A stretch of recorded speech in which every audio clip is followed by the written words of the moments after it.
Hello everyone, एक बार आपका फिर से स्वागत है हमारे चैनल पे जिसका नाम है ओपन बुक। और आज का जो टॉपिक होने वाला है वो evolution of oceans and continents. जो स्टार्टिंग फेज था अर्थ का, तब अर्थ का क्या था, एटमॉस्फेयर क्या था, थिन था, ठीक है। हाइड्रोजन एंड हीलियम था, रॉकी था, बैरन था, खाली इलाका था एंड हॉट ऑब्जेक्ट था। एज कम्पेयर टू प्रेजेंट अर्थ, जो आज का हमारा अर्थ है उससे काफ़ी अलग था। फिर अर्थ पे कुछ इवेंट्स हुए, ठीक है, जिसके कारण क्या हुआ, जो अर्थ की जो शेप थी, जो कॉन्टिनेंट्स एंड ओशन की जो शेप थी वो चेंज होने लगी और प्रेजेंट जो शेप है उस शेप में आ गई। लेकिन अभी भी जो प्रेजेंट शेप है वो क्या है, वो हमारे पास परमानेंट नहीं है, ये कंटिन्यूसली क्या हो रही है, चेंज हो रही है। अब क्वेश्चन यहाँ पे ये अराइज होता है कि जो अर्थ है, जो उसकी पास्ट पोजीशन थी, ठीक है, वो क्या थी एंड वो क्यों और कैसे वो पोजीशन क्या हुई, चेंज हुई, जो कि प्रेजेंट पोजीशन में बदल गई है। तो इस सब को समझने के लिए सबसे पहले हम पढ़ेंगे continental drift theory. And this theory is given by Alfred Wegener in 1915। और इसमें उसने क्या एक्सप्लेन किया था, उसने एक्सप्लेन किया था origin of continents and ocean basins, ठीक है, उन दोनों के ओरिजिन्स को बताया गया था इस थ्योरी में। अब इस थ्योरी में जो एल्फ्रेड वेगनार हैं वो एक्सप्लेन करते हैं कि जो हमारी कॉन्टिनेंट्स हैं वो सब किससे बनी है, एक सिंगल कॉन्टिनेंट मास से बनी है। और उस सिंगल कॉन्टिनेंट मास को हम क्या बोलते हैं, पेंजिया, ठीक है, उसको हम क्या बोलते हैं, Pangaea, PANGAEA, Pangaea. Okay, Pangaea को सुपर कॉन्टिनेंट भी बोला जाता है। और जो ये सुपर कॉन्टिनेंट के सराउंडिंग में जो ये मेगा ओशन है, ठीक है, इसको हम क्या बोलते हैं, पैंथलासा, PANTHALASSA।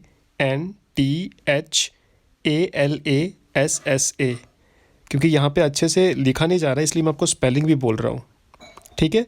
वाटर बॉडी है, उसका नाम है पैंथलासा, और जो सुपर कॉन्टिनेंट है वो है हमारे पास पेंजिया।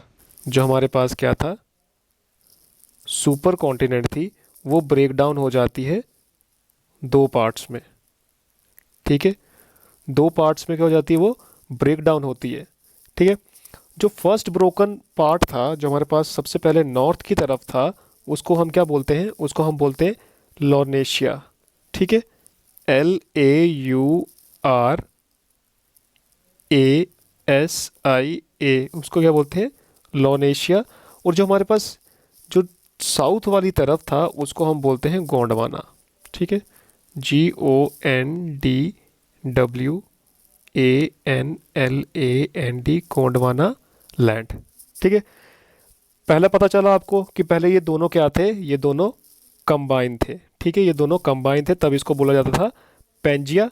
और जो इसके सराउंडिंग वाटर बॉडी थी उसको बोला जाता था पैंथलासा।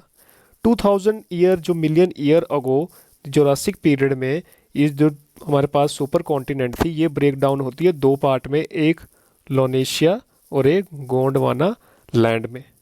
जो ये लोनेशिया और गोंडवाना थे ये आगे ब्रेकआउट होने लगे, कंटिन्यूसली क्या होने लगे, ये ब्रेकआउट होने लगे। और जो प्रेजेंट डे में जो हमारे पास कॉन्टिनेंट्स हैं, जो प्रेजेंट डे में हमारे पास कॉन्टिनेंट्स हैं, वो इनसे ही बन के निकली है, ठीक है। मैं आपको डायग्राम दिखाता हूँ, आपको डायग्राम से ऑल जो है वो क्लियर हो जाएगा, ठीक है। अब इस डायग्राम से आपको सब पता चल जाएगा, जो इसकी स्टेप्स थे, पेंजिया डिवाइड हुआ, फिर आगे फर्दर डिवाइड हुआ, और जो अभी प्रेजेंट हमारे पास शेप है वो सब आपको इस डायग्राम से और याद करने में भी इजी हो जाएगा। अब वेगनार ने कुछ पोस्टुलेट्स दिए थे।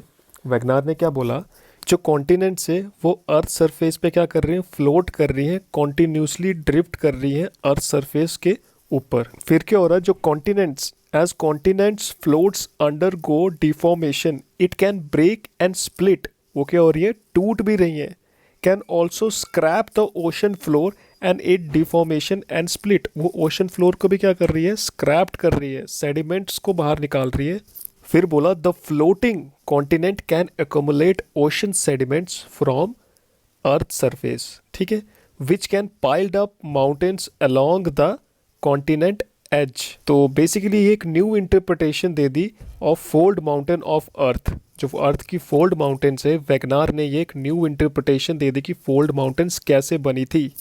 आफ्टर दिस वेगनार ने क्या बोला कि also asserting that the block of the continent at the trail edge can break and can be left behind as island on the earth surface, कि जो ट्रायल एज पे जो कॉन्टिनेंट का part है वो ब्रेक डाउन होता है, वो टूट जाता है और वहीं पे रहता है और वो क्या बन जाता है, आइसलैंड।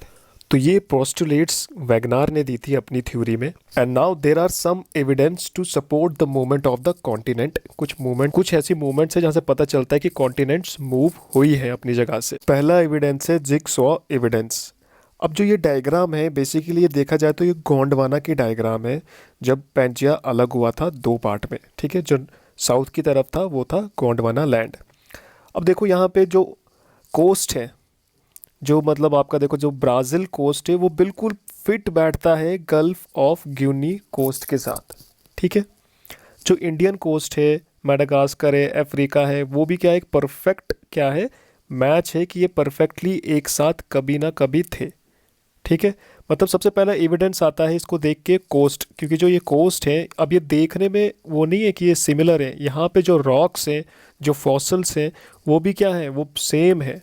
अब इस डायग्राम में देखो जो रॉक्स हैं ब्राज़ील शील्ड के, ठीक है, और जो रॉक है पैटागोनिया शील्ड के, वो दोनों क्या है, मैच होते हैं एक दूसरे के साथ, ठीक है। दूसरा फॉसल्स, अब नीचे देख रहे होगे फॉसल्स भी क्या हो रही है, मैच हो रही है। जो कोरल बेड्स हैं नॉर्थ अमेरिका यूरोप के, वो भी क्या है, मैच है। तो ऑटोमेटिकली इससे ये पता चलता है कि कभी ना कभी ये जो पूरा लैंड था, ये जो पूरा कॉन्टिनेंट्स थी, ये सब क्या थी, एक जगह पे थी। तो ये क्या हुई है, ड्रिफ्ट हुई है। अब नेक्स्ट एविडेंस है टेलिट डिपॉजिट। सो टेलिट का मतलब क्या है, tillite is a sedimentary rock formed out of deposition of glacier.